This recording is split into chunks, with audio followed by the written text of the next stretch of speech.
Welcome to યુગ દર્પણ academy વિદ્યાર્થી મિત્રો. આજે આપણે છે બંધારણનો એક પોઈન્ટ વિશે ટૂંકીને ટચ ચર્ચા કરવાની છે. બરોબર, જે કોઈ પણ વર્ગ 3 ની એક્ઝામની અંદર છે 1 માર્કનો પૂછાઈ શકે છે. બિન સચિવાલયની એક્ઝામની અંદરથી જ આ જ પોઈન્ટની અંદરથી જે 1 માર્કનો પ્રશ્ન પૂછાઈ ગયેલો રહી ગયેલો હતો. હવે જે આપણે ચર્ચા કરવાની છે ને બંધારણની, એ બંધારણના ભાગ નંબર 17 ની અંદર આર્ટિકલ નંબર 343 થી 351. બરોબર, કયા આર્ટિકલની વાત કરવાની છે? આર્ટિકલ નંબર 300 છે એ 43 થી 351 ની અંદર છે એક પોઈન્ટ આપી ગયેલો છે. કયા ભાગની અંદર? તો કે ભાગ નંબર 17 ની અંદર. તો કે વાત કરી ગયેલી છે રાજભાષા અને ભાષા સંબંધિત જોગવાઈઓ. બરોબર, રાજભાષા અને ભાષા સંબંધિત જોગવાઈઓની વાત છે કયા ભાગમાં કરી ગયેલી છે? તો કે ભાગ નંબર 17 ની અંદર કરી ગયેલી છે. ભાગ નંબર 17 ની અંદર છે રાજભાષા અને ભાષા સંબંધિત જોગવાઈઓની વાત ક્યાંથી ક્યાં આર્ટિકલમાં કરી ગયેલી છે? તો આર્ટિકલ નંબર 343 થી લઈને આર્ટિકલ નંબર 351 સુધી. તો અહીંથી પણ આપણા પોઈન્ટ બને કે ભાઈ રાજભાષા અને ભાષા સંબંધિત જોગવાઈઓની વાત છે નીચેનામાંથી કયા ભાગની અંદર કરી ગયેલી છે? ભાગ નંબર 15, બી ઓપ્શનમાં ભાગ નંબર 16, સી ઓપ્શનમાં ભાગ નંબર 17 અને ડી ઓપ્શનની અંદર ભાગ નંબર 18. તો આવા પણ પ્રશ્ન પૂછાઈ શકે. અથવા તો ભાષા સંબંધિત જોગવાઈઓની અંદર છે નીચેનામાંથી કયું વિધાન ખોટું છે? 4 ઓપ્શન આપી ગયેલા હોય છે તમને. ચારે 4 ઓપ્શનમાંથી કયું વિધાન ખોટું રહેશે? બરોબર, એમાંથી આપણે જવાબ મેળવવાનો હોય છે. પરંતુ એ કયો જવાબ ખોટો રહી ગયેલો છે ને એ મેળવવા માટે આખા પોઈન્ટનું આપણે એનાલિસિસ કરવું પડે. બરોબર, તો તમે માર્ક કરી શકો કે આ વસ્તુ સાચી છે, આ વસ્તુ કઈ રહી ગયેલી છે, ખોટી રહી ગયેલી છે. તો આપણે એક પોઈન્ટની ચર્ચા કરીએ તો સૌપ્રથમ પોઈન્ટ આપણે કયો જોઈએ? તો કે ભાગ નંબર 17 માં આર્ટિકલ નંબર 343 થી 351 ની વચ્ચે છે રાજભાષા અને ભાષા સંબંધિત જોગવાઈઓની વાત કરી ગયેલી છે. હવે આપણે પહેલા પોઈન્ટ તરફ આગળ વધીએ તો રાજભાષા. બરોબર, રાજભાષા એટલે શું? એટલે કે ઓફિશિયલ લેંગ્વેજ ટૂંકમાં કોને કહેવામાં આવે છે? એની ડેફિનેશન શું રહી ગયેલી છે ઓફિશિયલ લેંગ્વેજની? તો ઓફિશિયલ લેંગ્વેજમાં એવું કહી ગયેલું છે કે રાજ્યની વહીવટી કાર્યમાં ઉપયોગમાં લેવાતી આવેલી ભાષાને રાજભાષા તરીકે ઓળખવામાં આવે છે. આપણા ભારતની અંદર હવે 28 રાજ્ય અને છે 8 કેન્દ્ર શાસિત પ્રદેશ રહી ગયેલા છે. બરોબર, તો એની અંદર છે અલગ અલગ છે વિસ્તારની અંદર લેતા લોકો છે અલગ અલગ ભાષાનો ઉપયોગ કરે છે. ફોર એક્ઝામ્પલ તરીકે જોઈએ તો કે ભાઈ પંજાબની છે પંજાબી ભાષા આવી ગયેલી છે, કાશ્મીરની છે ઉર્દુ ભાષા આવી ગયેલી છે. બરોબર, પછી ગુજરાતની ગુજરાતી ભાષા આવી ગયેલી છે, મહારાષ્ટ્રની મરાઠી ભાષા આવી ગયેલી છે. આમ ઘણી બધી ભાષાઓ છે ભારતની અંદર જોવા મળે છે. એમાંથી આપણે જોઈએ તો કે રાજ્યના વહીવટી કાર્યની અંદર એટલે કે સરકારી કામકાજની અંદર એવું ઉલ્લેખ કરી ગયેલો કે ભાઈ સરકારી કામકાજની અંદર છે જે ભાષા ઉપયોગમાં લેવામાં આવતી હોય એ ભાષાને રાજભાષા તરીકે ઓળખાય છે. તો ગુજરાતની અંદર આપણે સરકારી કામકાજ માટે જે કઈ ભાષાનો ઉપયોગ કરીએ છીએ? તો કે ગુજરાતી ભાષાનો ઉપયોગ કરીએ છીએ. તો આપણા ગુજરાત માટે આપણી રાજભાષા કઈ થઈ? તો કે ગુજરાતી થઈ. કઈ થઈ? તો કે ગુજરાતી. અહીંથી એક પોઈન્ટ આપણે સમજવા જેવો છે કે પંજાબ, ગુજરાત અને મહારાષ્ટ્ર કયા રાજ્યના નામ લીધા? તો કે પંજાબ, ગુજરાત અને મહારાષ્ટ્ર. અહીંયા લખું છું પંજાબ, બીજા રાજ્યનું નામ લીધું ગુજરાત અને મહારાષ્ટ્ર. બરોબર, હવે પંજાબની ભાષા કઈ રહી ગયેલી છે? તો તમને ખબર છે કે પંજાબી રહી ગયેલી છે. કઈ રહી ગયેલી છે? તો કે પંજાબી રહી ગયેલી છે. ગુજરાતની ભાષા કઈ રહી ગયેલી છે? તો કે ગુજરાતી રહી ગયેલી છે. એવી રીતે મહારાષ્ટ્રની ભાષા કઈ રહી ગયેલી છે? તો કે મરાઠી રહી ગયેલી છે. પરંતુ આ રાજ્ય 3 એવા છે કે જેણે પોતાની ભાષાનો સ્વીકાર કરી ગયેલો તો છે, પરંતુ એની સાથે છે ને હિન્દી ભાષાનો પણ સ્વીકાર કરી ગયેલો છે. આ 3 જે છે રાજ્યની વાત કરીએ ને એને પોતાની ભાષાનો તો સ્વીકાર કરી ગયેલો છે, સાથે છે એક અન્ય ભાષા હિન્દી ભાષાનો પણ સ્વીકાર કરી ગયેલો છે. બરોબર, એટલે કે અન્ય ભાષાઓનો સ્વીકાર છે કોઈ પણ રાજ્ય કરી શકે. આપણું ગુજરાતનું રાજ્ય છે, ગુજરાતી ભાષા તો વહીવટી કામ એટલે કે રાજભાષા છે. બરોબર, એ આપણી કઈ રહી ગયેલી છે? ગુજરાતી તો રહી ગયેલી છે, પરંતુ હિન્દી પણ આપણી છે. બરોબર, એ આપણા ગુજરાતની વિધાનસભાએ સ્વીકારી ગયેલો, ગુજરાતની સરકારે હિન્દીને પણ સ્વીકારી ગયેલો છે. એમાં અન્ય રાજ્યોમાં આવે તો પંજાબ અને મહારાષ્ટ્રએ પણ શેનો સ્વીકાર કરી ગયેલો છે? હિન્દીનો સ્વીકાર કરી ગયેલો છે. પછી આપણે એક સમજીએ, એક પોઈન્ટ સમજીએ તો એક પોઈન્ટની અંદર એવું રહી ગયેલું છે કે તમને ખબર હશે કે અરુણાચલ પ્રદેશ, બરોબર, અરુણાચલ પ્રદેશ પછી એક રાજ્યનું નામ લઈએ તો મિઝોરમ, પછી મેઘાલય અને નાગાલેન્ડ. બરોબર, આ ચાર રાજ્યના હું નામ બોલું છું. અરુણાચલ પ્રદેશ છે, પછી એના પછીનું નામ લઉં છું મેઘાલય અરુણાચલ પ્રદેશ, મેઘાલય, મિઝોરમ અને નાગાલેન્ડ. આ ચાર રાજ્યો એવા છે કે જ્યાં છે અંગ્રેજી ભાષાનો, એ રાજ્ય છે પોતાની છે રાજ્ય ભાષા કઈ રાખી ગયેલી છે તો કે અંગ્રેજી ભાષાનો સ્વીકાર કરી ગયેલો છે. બરોબર, કઈ ભાષાનો સ્વીકાર કરી ગયેલો છે? અંગ્રેજી.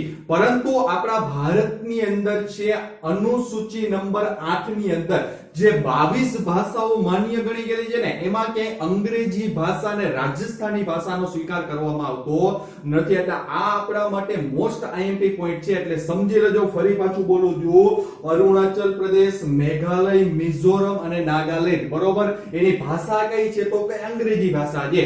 બરોબર, આ અંગ્રેજી ભાષાનો સ્વીકાર છે અનુસૂચિ નંબર 8 મુજબ જે 22 ભાષાઓનો સ્વીકાર આપણા ભારતના બંધારણમાં કરી ગયેલો છે, એમાં અંગ્રેજી ભાષાનો ઉલ્લેખ છે નહીં, અને એક રાજસ્થાની ભાષાનો પણ ઉલ્લેખ કરવામાં આવી ગયેલો નથી. બરોબર, તો આ પોઈન્ટ આપણા માટે મહત્વના રહી ગયેલા છે. ને ગુજરાતે છે ગુજરાતી ભાષા સિવાય અન્ય કઈ ભાષાનો સ્વીકાર કરી ગયેલો છે તો કે હિન્દી ભાષાનો સ્વીકાર કરી ગયેલો છે. પરંતુ આપણી છે રાજ્ય ભાષા કઈ છે તો કે ગુજરાતી જ આવી ગયેલી છે. બરોબર, તો આ આપણે વાત કરી ગયેલી હતી રાજભાષાની વાત કરી ગયેલી હતી. કઈ તો કે રાજભાષાની વાત કરી ગયેલી હતી. ત્યારથી આપણે થોડાક આગળ જોઈએ તો આર્ટિકલ નંબર 343 એની અંદર પહેલો પોઈન્ટ શું કહી છે?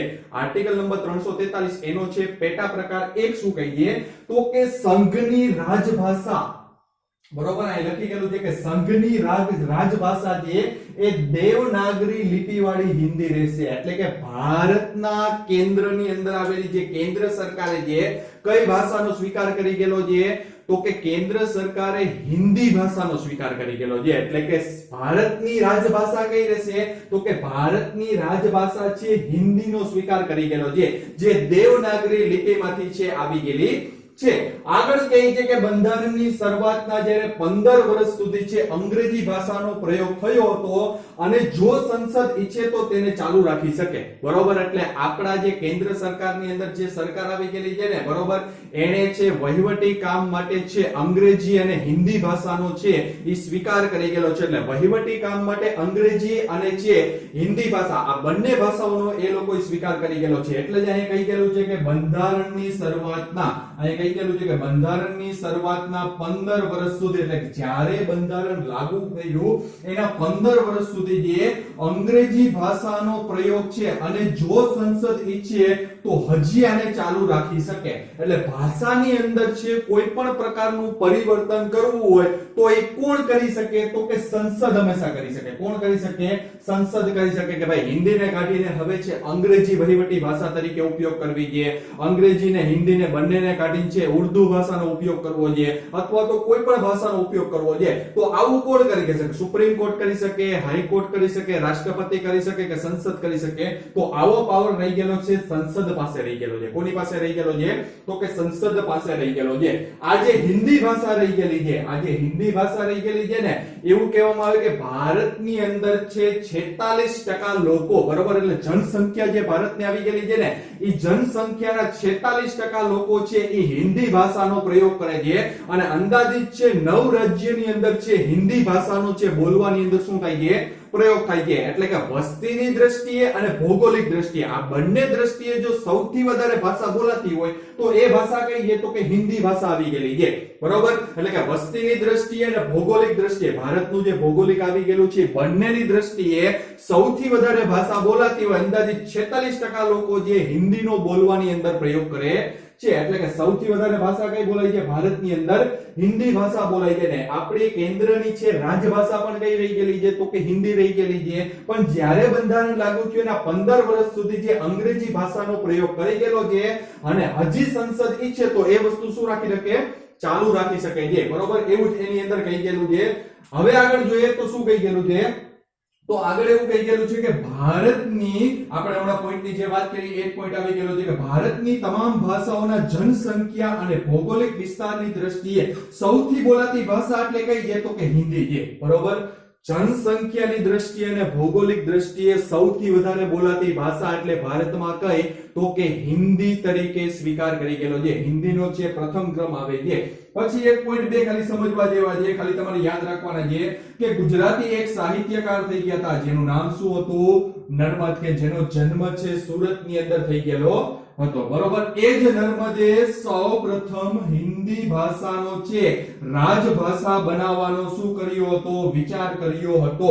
ગુજરાતી સાહિત્યકાર કયા એવા થઈ ગયા છે કે જેણે હિન્દી ભાષાને જે રાષ્ટ્રભાષા બનાવવાનો વિચાર છે બરોબર એ રજૂ કર્યો હતો? એવા વ્યક્તિ એટલે કયા? તો કે કવિ નર્મદ, કે જેનો જન્મ ક્યાં થઈ ગયેલો છે? સુરતની અંદર થઈ ગયેલો છે. આ કુઢ પોઈન્ટ છે તમારે મગજની અંદર શું કરવાનો છે?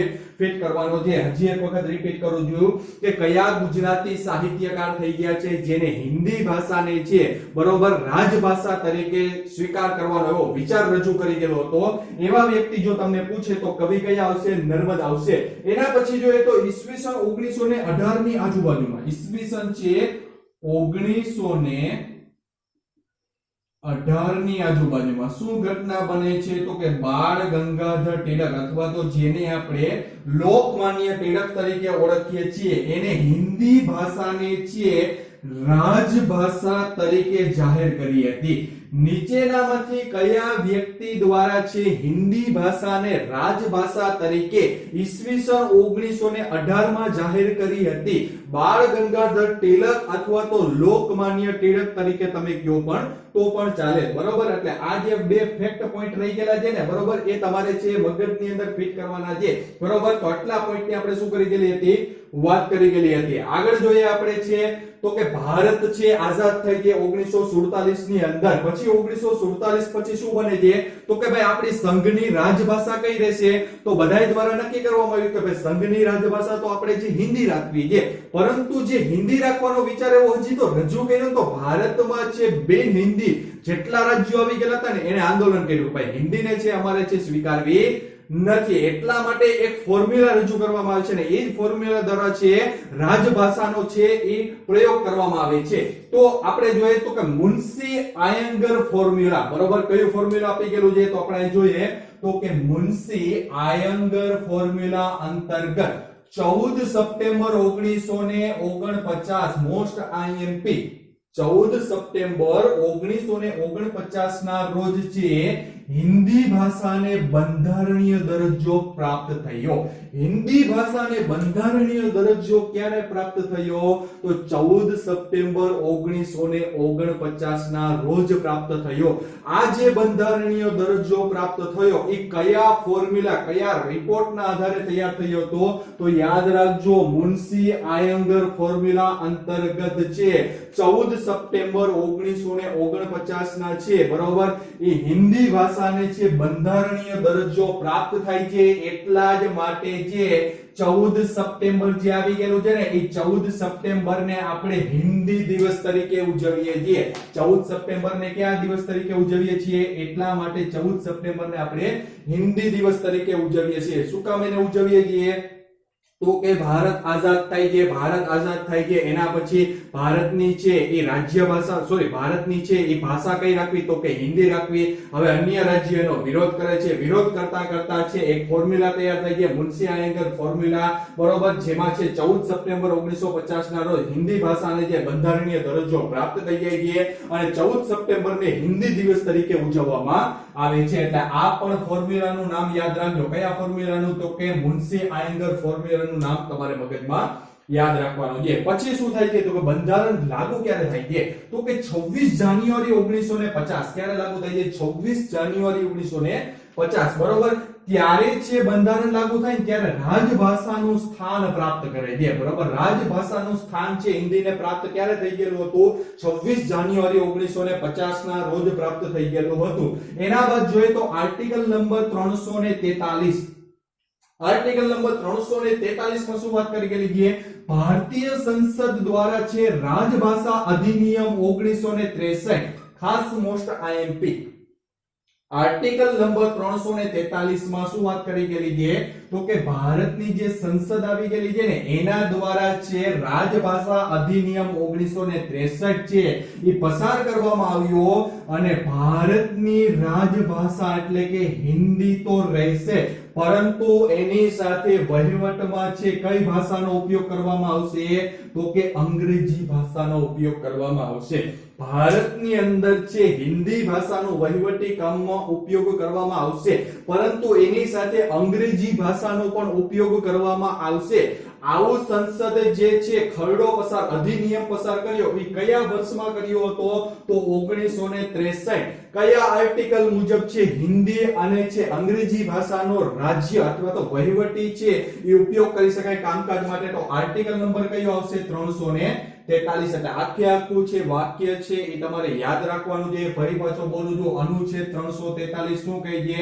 ભારતની જે સંસદ આવી ગયેલી છે એને રાજભાષા અધિનિયમ 1963 જે પસાર કર્યો એના દ્વારા એવું કહેવામાં આવી ગયેલું છે કે ભારતની રાજભાષા તો ભાઈ હિન્દી તો રહેશે પરંતુ વહીવટી કામ માટે બીજી કઈ ભાષાનો ઉપયોગ કરવામાં આવશે અંગ્રેજી ભાષાનો પણ ઉપયોગ કરવામાં આવશે પરંતુ અંગ્રેજી ભાષાનો ઉપયોગ તો કરવો પણ ક્યાં સુધી કરવો 5 વર્ષ સુધી કરવો 10 વર્ષ સુધી કરવો 15 વર્ષ સુધી કરવો કે 20 વર્ષ સુધી કરવો બરોબર તો એના દ્વારા પાછો એક છે અધિનિયમ રચવામાં આવે છે જેને રાજભાષા સુધારા અધિનિયમ કહેવાય એટલે કે એની અંદર ફરી પાછો શું કરે છે સુધારો કરે છે તો રાજભાષા સુધારા અધિનિયમ 1967 ની અંદર શું સુધારો કરી ગયેલો છે તો કે જે હિન્દી સાથે અંગ્રેજી વહીવટી કામ માટે ઉપયોગમાં લેવામાં આવશે ને એ ક્યાં સુધી એનો સમયગાળો ક્યાં સુધી નક્કી કરી ગયેલો છે બરાબર તો એ ભાષાનો ઉપયોગ છે એ અનિશ્ચિત કાળ સુધી કરી દીધો ક્યાં સુધી કરી દીધો તો કે અનિશ્ચિત કાળ સુધી કરી દીધો એટલે કે હવે છે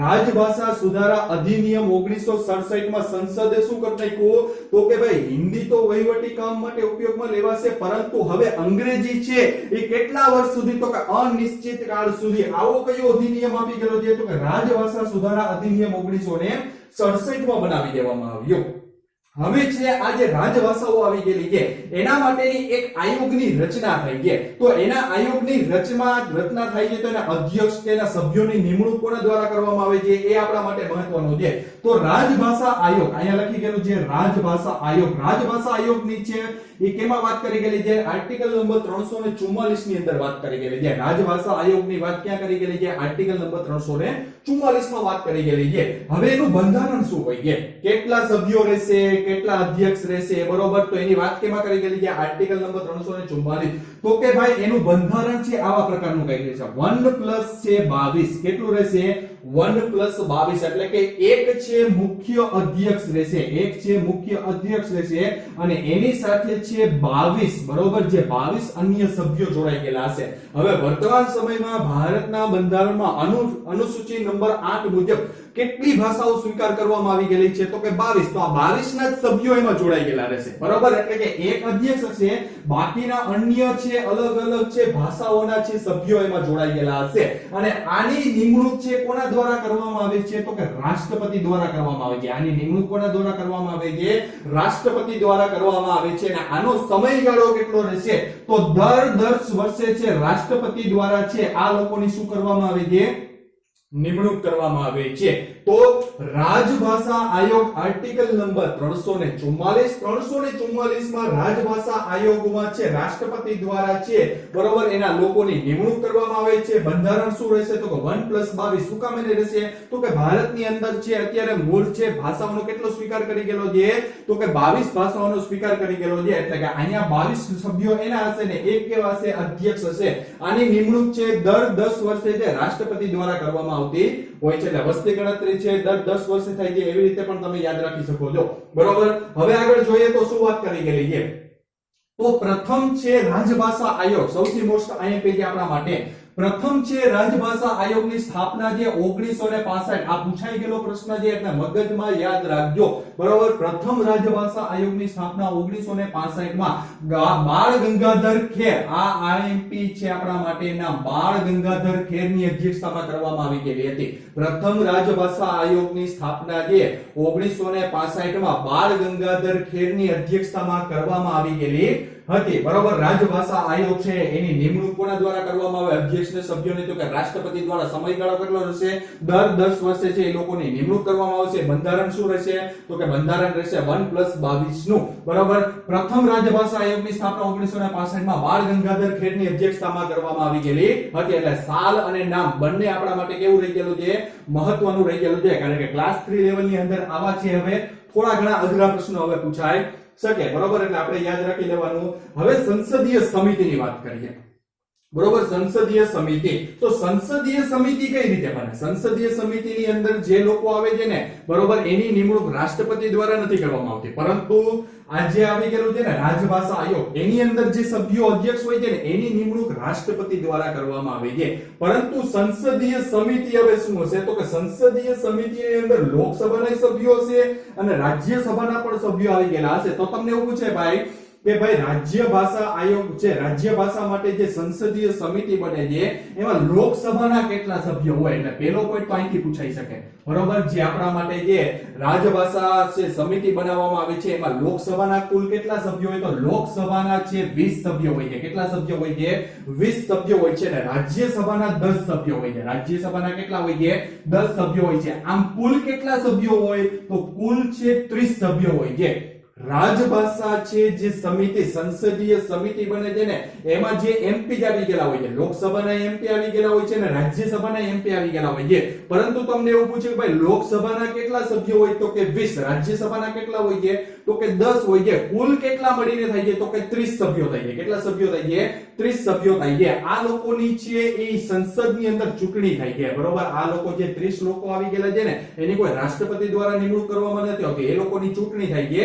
એક સંક્રમણીય પદ્ધતિથી ચૂંટણી થાય છે, બરોબર. હવે જે છે આગળના પોઈન્ટની વાત કરીએ તો પ્રથમ રાજભાષા સંયુક્ત સમિતિની રચના પંડિત ગોવિંદ વલ્લભ પંતની અધ્યક્ષતામાં કરવામાં આવી ગયેલી હતી, બરોબર. આ જે સંસદીય સમિતિ જે બની હતી, બરોબર, એની પ્રથમ રચના છે કોની અધ્યક્ષતામાં કરવામાં આવી ગયેલી હતી? તો પંડિત ગોવિંદ વલ્લભ પંતની અધ્યક્ષતામાં કરવામાં આવી ગયેલી હતી. હવે શું બનશે? તો કે રાજભાષા જે આયોગ આવી ગયેલું છે ને એ રાજભાષા આયોગ છે એક રિપોર્ટ કોને આપે છે? તો કે સંસદીય સમિતિને આપે છે, બરોબર. કોઈ પણ માની લો કે ભારતના કોઈ પણ ભાષાની અંદર છે સુધારા વધારા કરવા છે તો સૌપ્રથમ છે રાજભાષા આયોગ છે પોતાનો રિપોર્ટ આપશે કોને? સંસદીય સમિતિને. આ સંસદીય સમિતિ પોતાનો છે, બરોબર, જે અહેવાલ આપી ગયેલો હશે એની ભલામણ સીધી કોને કરશે? તો કે રાષ્ટ્રપતિને કરશે. કોને કરશે? રાષ્ટ્રપતિને કરશે. રાષ્ટ્રપતિ એના ઉપર વિચારણા કરશે, પછી એ ખરડો છે કોઈ પણ ગૃહની અંદર લાવી શકાય, બરોબર. તો આ રાજભાષા આયોગનું કામ છે ને આ સંસદીય સમિતિનું કામ છે. એટલે રાજભાષા આયોગ અને રાષ્ટ્રપતિ વચ્ચે જે ચેનલનું કામ કરતી હોય ને એ કોણ કરે છે? સંસદીય સમિતિ કરે છે. એટલે કે અહીંયા રાજભાષા આયોગનું કામ શું રહી ગયેલું છે? તો કે રાજભાષા આયોગનું કામ એવું રહી ગયેલું છે કે સંસદીય સમિતિને પોતાનો ભલામણનો રિપોર્ટ આપશે, એના ઉપર છે સંસદીય સમિતિ છે એના ઉપર છે સુધારા વધારા કરીને એ રિપોર્ટ કોની પાસે આવશે? તો કે રાષ્ટ્રપતિ એના ઉપર શું કરે? વિચારણા. પછી જે એક ખરડો છે એ ક્યાં આવી શકાય? તો કે કોઈ પણ ગૃહમાં લાવી શકાય છે. એટલે આ સંસદીય સમિતિનું કામ છે જેમાં હવે આપણે આગળ જોઈએ કે વિધાન મંડળોની ભાષાની અંદર શું કહી ગયેલું છે. વિધાન મંડળોના ભાષાની અંદર શું કહી ગયેલું છે? તો આર્ટિકલ નંબર 120 સૌથી મહત્વનો આઈએમપી આર્ટિકલ આપણા માટે રહી ગયેલો છે. Article number 120. આર્ટિકલ નંબર 120 ની અંદર શું વાત કરી ગયેલી છે? તો કે આપણું જે પાર્લામેન્ટ આવી ગયેલું છે, દિલ્હીની અંદર જે સંસદ આવી ગયેલું છે, બરોબર, એ વહીવટી કામકાજ માટે કઈ ભાષાનો ઉપયોગ કરશે? દિલ્હીની અંદર જે પાર્લામેન્ટ એટલે કે લોકસભા રાજ્યસભાની અંદર જે વહીવટી કામ માટે કઈ ભાષાનો ઉપયોગ કરવામાં આવશે એવું કયા આર્ટિકલની અંદર સમાવેશ કરી ગયેલો છે? તો મોસ્ટ આઈએમપી આર્ટિકલ છે એટલે મગજમાં છે પાછું ફિટ કરી લેજો. Article number 120. આર્ટિકલ એટલા માટે હું તમને વારંવાર છે એના ઉપર તમને ભાર મૂકું છું કારણ કે બિન સચિવાલયની એક્ઝામની અંદર છે તમે જો પેપર ભરી ગયેલું હોય તો એક વખત છે આર્ટિકલ કેટલા માર્કનું પૂછાણું ને એ એક વખત જોઈ લેજો, બરોબર. આર્ટિકલ છે બંધારણમાં કેટલા માર્કના પૂછાણા છે એ એક વખત તમે જોઈ લેજો. એટલા માટે હું વારંવાર આર્ટિકલ ઉપર ભાર આપું છું, બરોબર. અથવા તો કોઈ પણ જે સમિતિ બની ગયેલી હોય છે જેનો રિપોર્ટ છે આપી ગયેલો હોય છે કેન્દ્ર સરકારને એના ઉપર હું ભાર મૂકું છું. તો અહીંયા આર્ટિકલ નંબર 120 શું કહે છે? તો કે સંસદનું કાર્ય જે છે ને એ હિન્દી અથવા તો અંગ્રેજીમાં કરવામાં આવશે. સંસદનું કાર્ય છે એ હિન્દી અથવા તો અંગ્રેજીની અંદર કરવામાં આવશે. પણ માની લ્યો કે કોઈ છે બરોબર, એને હિન્દી કે અંગ્રેજી ન આવડતું હોય, કોઈ એમપી કે છે બરોબર, એને હિન્દી કે અંગ્રેજી બોલવામાં તકલીફ થતી હોય, તો એ પોતાની માતૃભાષાનો ઉપયોગ કરી શકે? તો કે હા કરી શકે, પરંતુ એને પરમિશન કોની પાસેથી લેવી પડે? તો કે જે તે ગૃહના અધ્યક્ષ પાસેથી લેવી પડે. તો અહીંયા લખી ગયેલું છે આર્ટિકલ નંબર 120 ની અંદર કે સંસદનું કાર્ય હિન્દી અથવા તો અંગ્રેજીમાં કરવામાં આવશે, બરોબર. એના માટે આર્ટિકલ નંબર 120 રહી ગયેલો છે. પરંતુ છે ગૃહનો અધ્યક્ષ, એટલે કે જો લોકસભા હોય તો લોકસભાનો અધ્યક્ષ ને રાજ્યસભા હોય તો રાજ્યસભાનો અધ્યક્ષ અથવા તો એને સભાપતિ તરીકે પણ આપણે ઓળખી શકીએ છીએ, એ કોઈ પણ સભ્યને છે તેની માતૃભાષામાં બોલવાની મંજૂરી આપી શકે છે. લોકસભા અથવા તો રાજ્યસભાની અંદર કોઈ પણ સભ્યને છે પોતાની માતૃભાષામાં બોલવાનો અધિકાર કોના દ્વારા આપવામાં આવે છે? તો આન્સર આવશે જે તે ગૃહના અધ્યક્ષ દ્વારા, નહીં કે રાષ્ટ્રપતિ, નહીં કે છે બરોબર આપણે વડાપ્રધાન, કે નહીં કે સુપ્રીમ કોર્ટ, કે કોઈ અન્ય ઓપ્શન આવશે નહીં. આગળ જોઈએ છે શું વાત કરી ગયેલી છે. જો અહીંયા છે આર્ટિકલ નંબર 120, તો આર્ટિકલ નંબર છે 210, આ એક મહત્વનો રહી ગયેલો છે. આર્ટિકલ નંબર 210 ની અંદર શું કહી ગયેલું છે? તો કે આર્ટિકલ નંબર 210 માં એવું કહી ગયેલું છે કે દરેક રાજ્ય છે એની વિધાન મંડળ છે ને એ પોતાની માતૃભાષાની અંદર છે બરોબર વહીવટી કામ કરી શકશે. ફોર એક્ઝામ્પલ તરીકે ગુજરાતની અંદર જે આપણી વિધાનસભા આવી ગયેલી છે, એ વિધાનસભા છે કયા વહીવટી કામ માટે કઈ ભાષાનો ઉપયોગ કરશે? તો કે ગુજરાતી ભાષાનો ઉપયોગ કરશે, બરોબર. પરંતુ આપણી ગુજરાત રાજ્ય સરકાર બરોબર, આપણી જે ગુજરાત છે રાજ્ય સરકાર આવી ગયેલી છે, એને ગુજરાતી અને બીજી કઈ ભાષાનો સ્વીકાર કરી ગયેલો છે? તો કે હિન્દી ભાષાનો પણ સ્વીકાર કરી ગયેલો છે.